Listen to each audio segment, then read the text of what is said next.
Yeah. And then we want you to consider outcome-based youth ministry.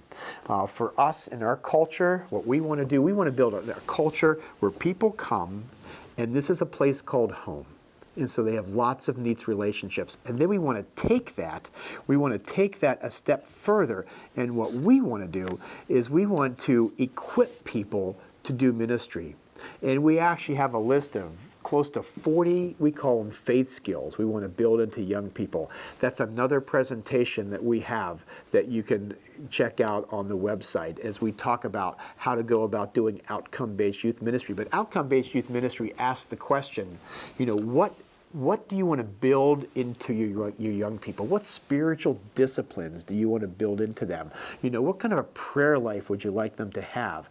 What kind of, how do you want them to start their morning with a devotion? How do you want them to process their day or their week as an individual, as a family? What do you want to build into them that's just really, really important and crucial?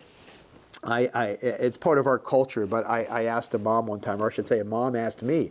We were in the backyard of our church, and kids were playing, and this mom had a first grader, and she looks at me, and she says, "Gary, what is the vision that you have for my child?" Me being the paid youth staff. And I'm like, oh, what a great question.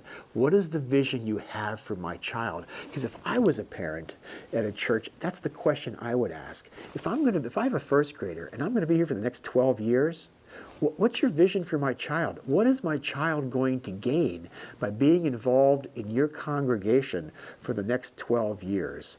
And not everybody thinks long-term like that, but I think as a church, we need to be thinking long-term like that. And we need to be telling folks, our visitors, and those who are interested in membership, or those who just come and say, if you bring your children to what we have to offer, this is going to be the benefit.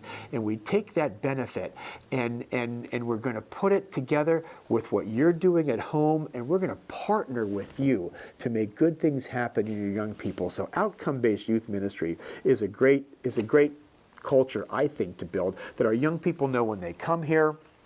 We're going to ask the question, we're going to help them to develop relationships, and then we're going to get them doing something active with their faith. Oftentimes it happens through service projects, because as we know, even with kids who aren't into the church thing, boy, they seem to like service projects. And whether we're going out in the community to homeless shelters or soup kitchens or food pantries or assisted care facilities or doing puppet shows around town, kids just seem to love to do that hands-on stuff. Or whether we're actually building stuff, it's just important and crucial for folks.